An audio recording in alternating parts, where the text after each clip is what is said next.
Welcome to Scrabble Tonight. Scrabble Tonight. NASPA Tonight. It's still all of your news in 25 minutes, though. That has not changed. I'm Josh Greenway. I am Jackson Smylie. Let's talk about Scrabble. Time starts right now. Again, we've got a loaded show. We the do, Worlds as have always. just concluded. Oh, yeah. We're talking NASPA clubs versus tournaments this week. And we have Analysis Paralysis with a real Kenji Matsumoto. He's actually going to join us this time. Can't wait for this solid internet connection to prove itself. And we have everybody's favorite segment. We're going to start with it as well. Yeah. We've got Tournament Talk. Okay. Tournament Talk. So here's what we're going to do. We predicted a whole bunch of tournaments last week. So we're going to bring all of those up on screen. And let's go.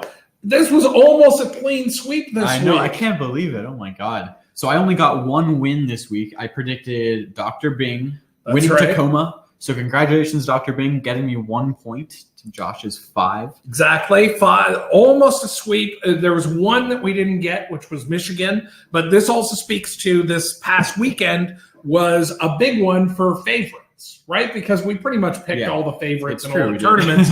And that's how we get a result. So there was only really one upset, and that was Chuck Armstrong besting Paul Epstein. So congratulations, Chuck. Well, I think there were other upsets. Yeah, there were. Jeffrey Newman over Adam Logan. I think people true. were surprised by that. And Nigel Richards over Jesse Day. That's right. You picked David Eldar. Your pick was not strong there. Yeah, David Eldar, I'm pretty sure he went 0-0 at Worlds. Unfortunately, he did not end up making it. Yeah. So what are we predicting this week? We got a bunch of tournaments. We got some Caledon. We got some. Well, let's go with the biggest tournament first. We're going to bring up Asheville. There are 98 people. Oh man, heading down to North Carolina. You are going to get the first pick here. Lucky me. I mean, I think the last two times David Gibson played Asheville, he went 14-0 and 14-0. I'm gonna check that, but I think that's true. So I'm gonna go for the number 3, David Gibson. Let's do it. All right. Now, the next tournament that's happening is in Caledon. Now, Caledon's an interesting tournament because there's a day event and a night event. So we'll walk through this and then we'll add our kind of comments after that. So this is the TWL portion during the day. I think it's 7 games or 8 games, something like that. Yeah. So let's, I'll go with Ari. I think he normally does well here. So I'm not going to go with the other chalk pick. I'm going to go with Marcella. I think she's severely underrated right now. So yeah, I think of all the people that could upset Ari, it's got to be Marcella. All right, Marcella is my all-time most games played against. What is your record? It's not great. It's not great. It's not horrible. Okay, let's go to the Collins event during the day. We've got the aforementioned Jeffrey Newman. We've got Winter coming up. Who do you like here? I'm going to take Winter. He's been winning a lot lately, especially in TWL. But this is Collins. I still think Winter has got it.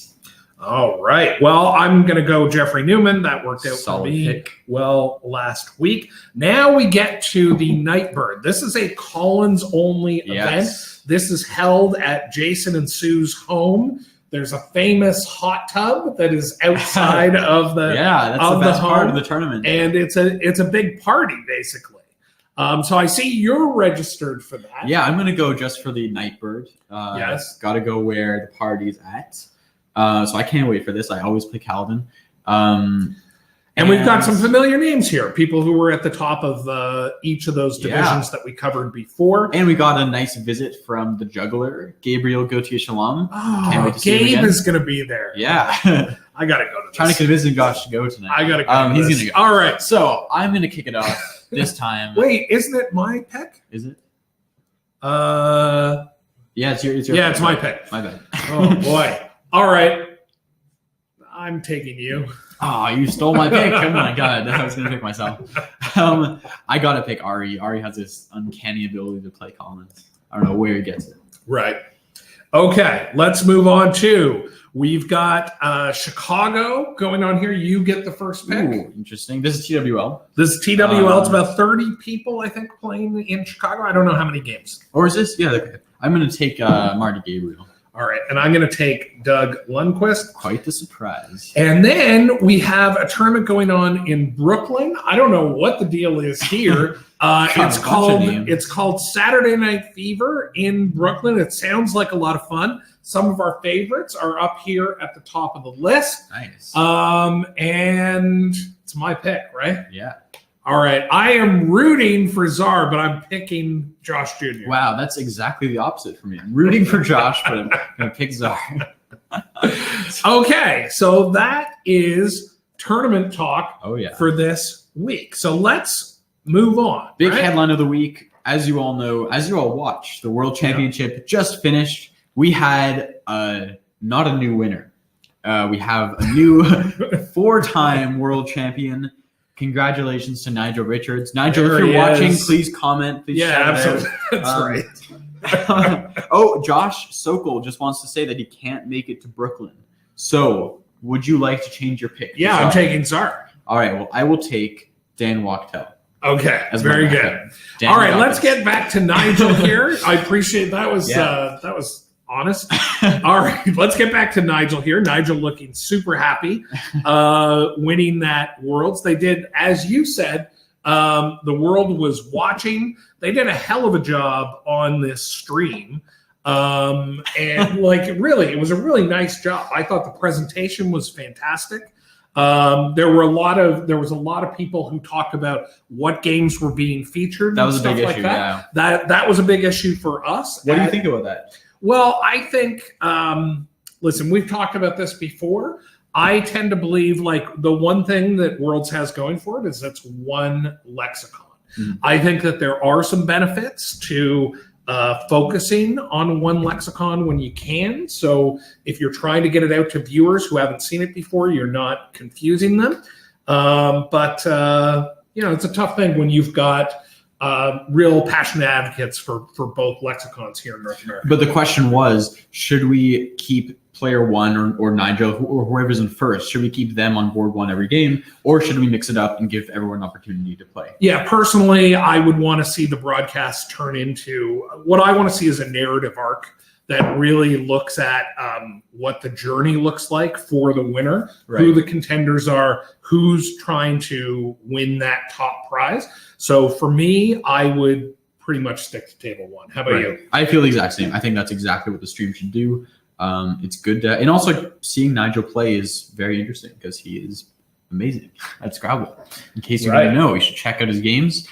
So he's pictured beside the final board. Now, the player who was on the other side of that board has just thrown a comment into the stream here, Jesse Day. Thanks for watching, buddy. He says the MSI table is quite uncomfortable to play on. Oh, really? Part of the reason why players were getting rotated in or out. So you know what I say to that? Get some new seats or something, like just somehow make it a little more comfortable. Or I wonder if it has to do with the board, because the board is like black tiles on a gray background. So like you have to they're playing on the MSA board or whatever. Oh, are they? Okay. That's just they just glued some tiles to a board so you could carry it around. I think that's like a $20,000 board. This is like the great. So Jesse, let us know what was uncomfortable about playing on board one. Yeah, but that's I think that's good insight. Yeah. And then they put them in a cage. Yeah, well, thanks. That was the best part. I like that cage, the glass cage. So. Anything else to say about the Worlds? Or move on? We're actually moving on to analysis paralysis, and we're going to feature a position that was very, I guess, debatable that happened in the third game of the finals between Jesse Day and Nigel. So, as you all may remember, it was Jesse's rack, and he played Lear. He was up, he had a Q on his rack, and he made a very interesting play. Okay, so that's a little preview, but what we want to do is introduce our guest here. Yes. Right, who's going to come on for analysis paralysis. You know him, you love him. Kenji, how are you, man? I'm okay. How are you? Good. Did you have fun watching the Worlds this year? I didn't watch that much of it, to be honest. Oh, that's too bad. I figured you'd be all over that. So let's. So we're gonna get the board up here. Yes. Here. Go for it. I was trying what to else take do the you want to reins say for a about second. Kenji? Why don't you tell people who Kenji is? So we have Kenji as a guest this week for Analysis Paralysis because Kenji is definitely my all-time favorite Scrabble analyst. He's written a couple books that we'll talk about later, and he knows a lot about Scrabble. Oh, so the wrap looks kind of weird here. Anyways, Jesse is up by how many points? I think he's up by 35 points, was it? Let me check. So he was up by 36 points. Sorry. Jesse was up by 36 points against Nigel. Nigel had just played Will through the L in Swirled. And then Jesse's rack is EFILNQR. So Kenji, why don't you tell us what is going on in this position? So, first of all, I'm not sure I'm connected well, but it's all right. Fine. Just roll. So most people here would just play QI. QI is generally like whenever you have the Q in your rack, especially with like a bunch of really awkward tiles and no U, most of the time you're just looking for how are you going to get rid of it. Yeah. And in this case, that would be really bad. But that's kind of like the step one level of like what to do here. Anyway, the second level is, okay, so QI is going to go down, but QI might go down regardless. So how can I block the Fuji's hook and still keep QI? And there's a few ways of doing that.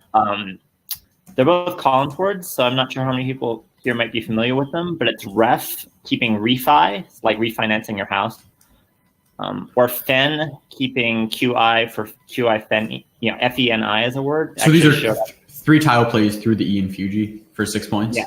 Okay. And that's certainly better than QI.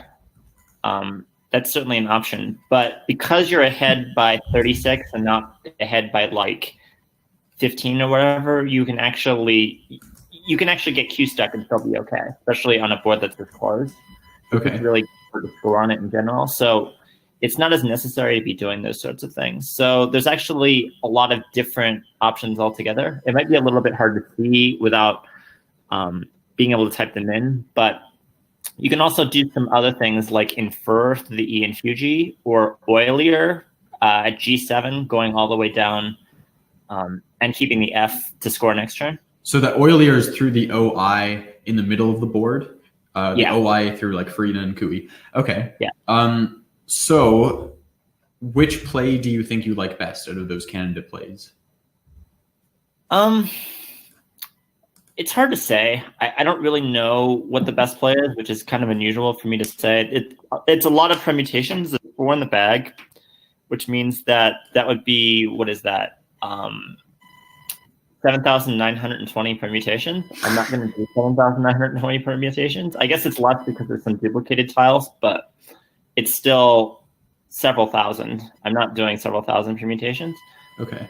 So Jesse Day in reality played Leer, L-E-E-R, through the E to set up the F for Fleer, which would make a play going down the triple. So what do you think of Leer? I think it's...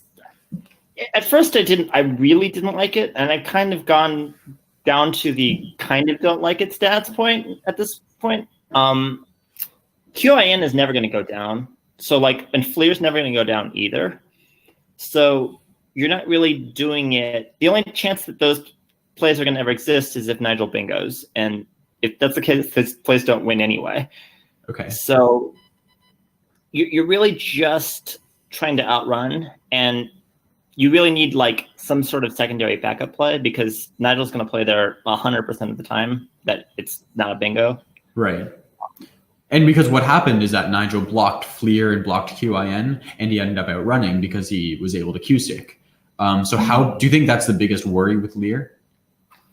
Yeah, by far. It's the Q's just, most of the time what's going to happen is you play Leer and they're going to block. You have no Q spot whatsoever, so you can't even try to get rid of the Q. It's the same thing with ref.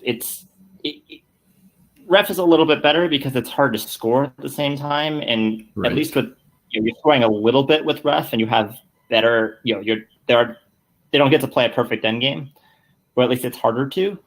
Because I mean, after ref, what's going to happen is they're going to play tref. I see. But I mean, I think that's an okay. I don't think it's that bad because I think that there's not too many things that Nigel can do after Lear necessarily. A lot of the time, you'll still end up winning anyway.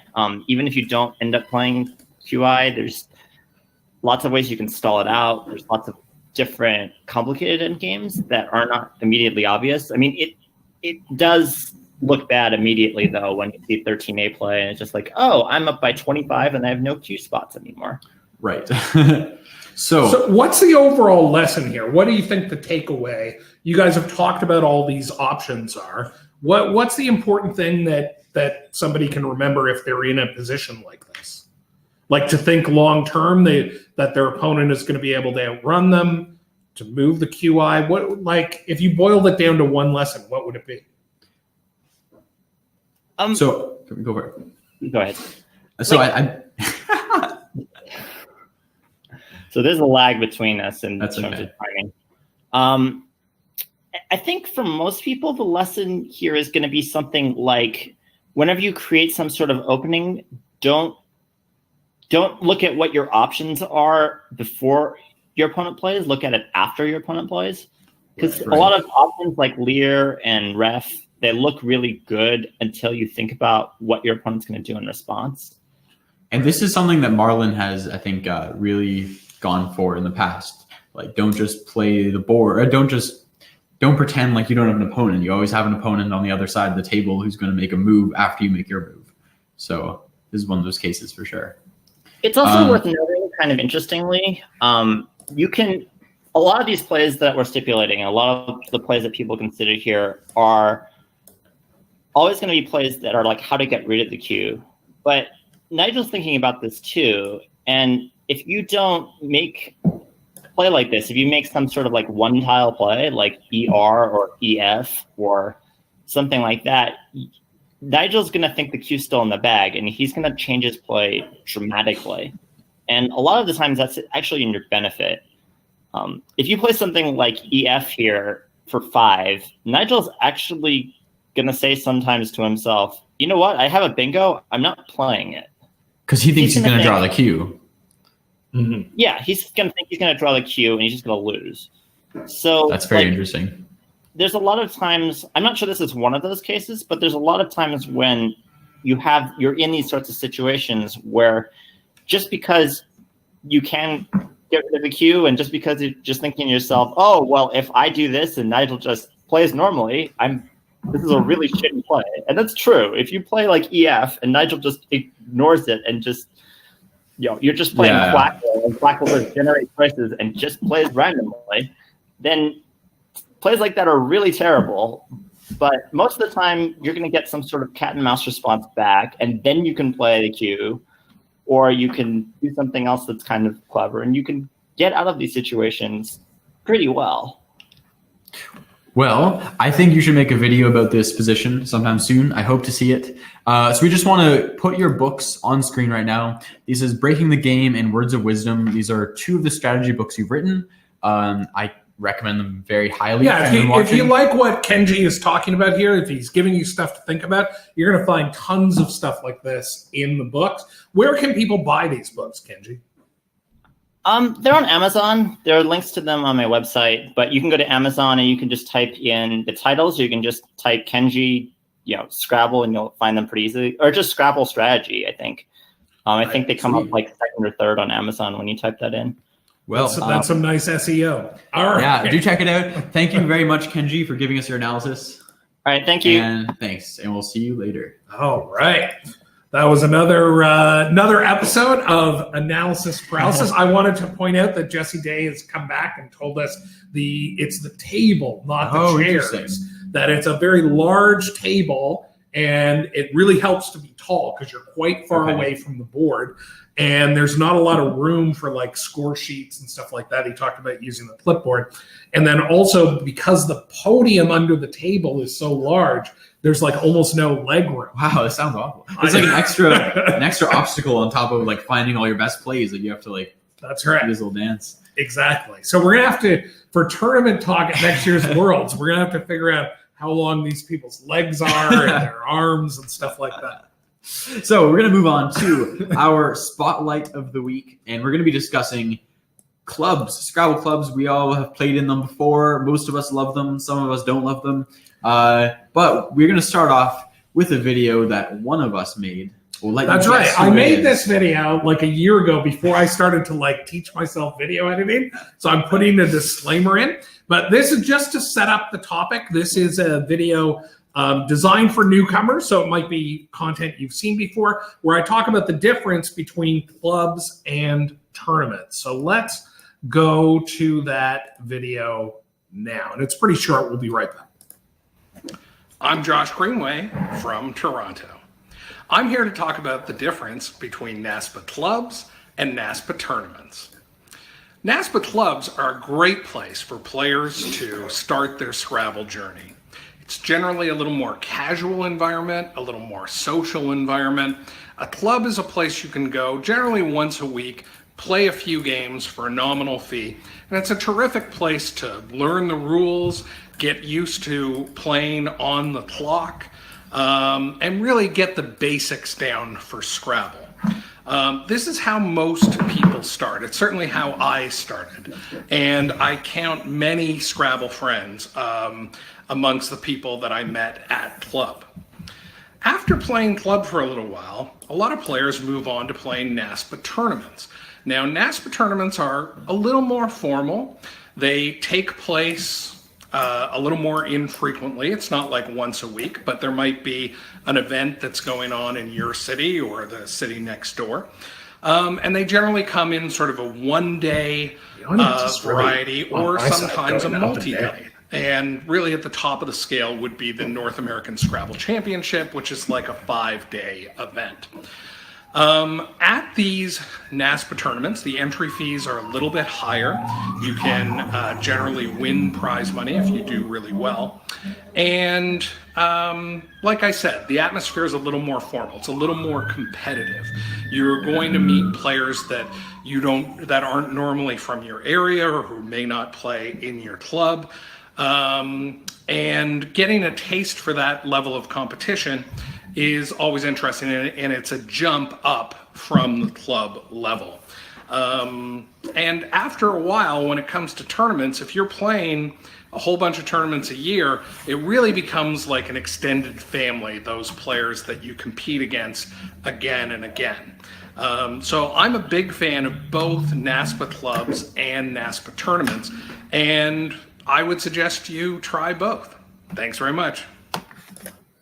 So I found that kind of funny because it was that's meant for people who aren't even tournament players yet. I know, and listen, this is an insider show, but that's what the video was made for. Nice. But I thought it was a good opening to this segment because we're going to talk about clubs versus tournaments. Both of us, well, you started in school Scrabble, right? I did, yeah. But then you came to the Toronto Scrabble Club. I started at the Toronto Scrabble Club. That's where we met. Yeah. You were a little kid. I was very tiny. That's right. I believe it. And the big question is basically I don't know what should, but there's a lot of different types of clubs. There's probably more variation in clubs than in tournaments for what goes on. And what kinds of clubs get what kinds of goals. If you want to attract more players, what kind of club should you get? If you want to be the best at Scrabble you can be, what kind of club should you have? So there's a lot of different options. Describe the Toronto Club in one sentence. So the Toronto Club, here's what I would say about the Toronto Club. It's one of the largest clubs in the world and the longest running clubs in the world. It is run pretty formally, it's supposed to mimic kind of tournament conditions. And, there's not a ton of turnover in people, so people get to know each other pretty well. Yeah, I don't know about the getting to know each other pretty well because a lot of clubs around the country or around the continent or the world operate a lot more informally. And then so more of it is about talking to people and learning and being more casual and having a good time rather than emulating a tournament. Well, that's very true. And yeah, so one club that comes to mind is the Montreal Club. I've been there twice, I think. Yep. And they just celebrated their 40th anniversary. So the Montreal Club is a lot less formal than the Toronto club. It's more like you kind of, I mean, I think the director kind of decides who everyone plays, but it's pretty informal. There's like, you talk a lot, everyone's pretty loud. If you want to do something else, you can do that. If you want to play some informal game or anything. And I think the culture ends up being a bit more about like learning Scrabble as opposed to being like a tournament. Right. So I think what you're getting at is out of Montreal, we've seen Worlds winners, right? Quite a few World champions. And have we seen national champions come out of Montreal? Well, the same people who won Worlds. Okay, gotcha. So yeah, I mean, that's something to consider. Not all super serious clubs get very serious players, or very good players, I should say. I think that's fair. I think it really depends on who's coming there. I don't know if the club makes the champion, but it's an interesting thing to think about for sure. And like, what makes a successful club? Is it the number of champions, or is it how robust the club? Oh, for sure, yeah. Yeah, I was going to say, and something that comes to mind is like, I mean, there's now this New York Collins Club, which is really cool, right? Because it's very fresh and new, and they seem to be doing some exciting things, and it seems to be very like forward looking because they're doing Collins, and they're doing, and it seems like they're trying to attract a cool body of people. Well, and it's being run by Mina and Cesar, yes.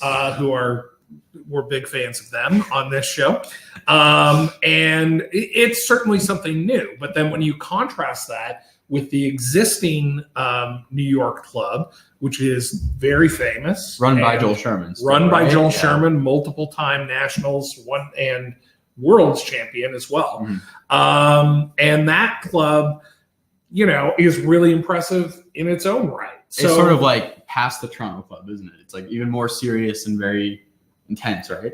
Yeah, and it's almost, is it the most famous club? Maybe. Probably. I would think so. Yeah. But lots of different types of flavor of club. We were also going to talk about, you mentioned Lexicon there with the new New York City club. Ottawa is another place that has given us world champions. That's true, yeah. North American champions. And they're running an experiment that I think is really interesting, which is because they have a lot of players a split in the Lexicon. When you go to that club, based on some kind of option system or something, you're playing. I think it's like whoever game. goes second gets to choose a dictionary or something. That's right. So yeah, they alternate dictionaries pretty much. It's a very bilexical club. It's pretty cool. And we also want to hear about your club. We've only been to maybe like 3 or 4 clubs between us. So in the comments, tell us what your club is like. Tell us, is it a formal club? Is it casual? Do you like eat at a diner and just like have dinner, or like what do you do? Yeah, do you do anything cool? Are there special events, right? Yeah. There are special events that, like different kinds of clubs. Ottawa, they organize a couple of kind of charity functions, right. Non-rated, non-club, like they get out there and do different things. I think Mississauga, they do some of that stuff. And I'm sure there are a lot of clubs that give people different experiences. Yeah. And even though the two of us don't really go to club a lot anymore, that's another trend that I think is worth exploring. The jump from club to tournaments can be a serious one when you first start going to clubs. But then if you become a really frequent tournament player, there are some of those players, some of them still get involved with club and keep going. But like the two of us, not that I'm a serious tournament player, but two you play of a lot us, of tournaments, yeah. That's right. Well, we're doing this show and everything else. But the idea is that, club, it's a little tougher to get out there, right? Exactly. When you're spending like half of your weekends traveling to some city for a tournament, trekking for an hour and a half on the bus to club is not so attractive anymore. Club is very interesting because, I think the jump from club to tournament is tough because I think the Toronto club, like a very serious club, does a good job of transitioning players to tournaments because someone shows up to club, they kind of get a bit of a shock to begin with, but then once they get accustomed to club, moving over to tournaments isn't very hard. The only real difference is you might have to pay more money and you might have to spend longer time playing. But There's another thing about the Toronto Club. One thing that they do that I don't know if it's been modeled in any other club is if you go to like 20 club sessions during the year, they pay for your NASPA membership. So that makes that transition, again, even easier so that it's not put on the player to go, oh, do I want to spend the $30 and that's true, make that move. Yeah, clubs should consider doing that because that. Yeah, because like especially because a lot of players in their first tournament, they're trying to play like a small tournament, and paying a whole NASPA fee for a very small tournament doesn't look so good usually. So how long were you a club player before you moved over to tournaments? Definitely, I mean, hell, I would say I started at the club and then I took a break because, well, anyway, I won't go into that. But then when I came back to the club, I was a very serious club player. One year, I think I went to every club session that there was that year and played the most games at the club that year.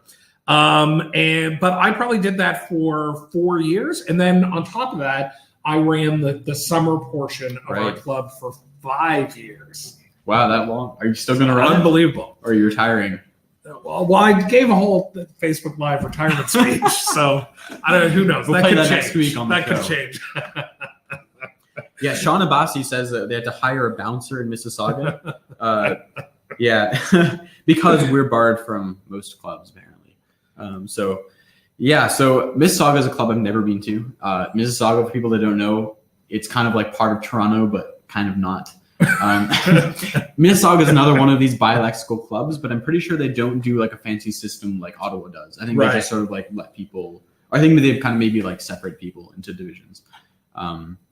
So yeah, we got clubs are pretty interesting. We also have Chris Hawkins from the UK who talks about Peterborough UK Club, started in 1996, small but friendly. We have an annual league competition and won the UK team tourney in 2007. That's cool. I don't know what that is. Team tournaments are fun. Toronto and Montreal used to do a team tournament.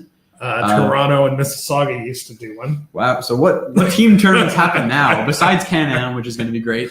The main message is Scrabble clubs, super varied. There's a lot of value there. That's the place generally to send people who are interested in Scrabble rather than to a tournament for their first experience. That's interesting. I don't know if I agree with that, but that's interesting. I think people should just jump right into tournaments. I think tournaments are great. I think people are going to be hooked once they play a tournament. I think they're going to be hooked when they play Scrabble. That's also true. Right? You're going to meet people and it's nice and friendly. I don't know. Anyway, we can disagree about that. Here's one thing that we are not going to disagree on, which is that it's always fun to talk about Scrabble birthdays. Some things never change. That's right. Don't worry. We want to thank everybody for watching tonight and say very special happy birthday to Matt Canick, Sabia Siegel, Kat Bernardina, David Webb, Adrian Paul, Joe Gatz, Evans Clinchy, who's watching, Rich Baker, Jason Hazard, who shared the post. Love that. Doug Lundquist. And today we have Ari Sinke. We'll see how he does this weekend. And Jan Cardia. Well, as always, we are 8 minutes over time. It's probably about our average. Thank you very much to everyone who tuned in. We will see you next week with a new episode of NASPA Tonight. Yeah. Thanks, everybody. Bye-bye.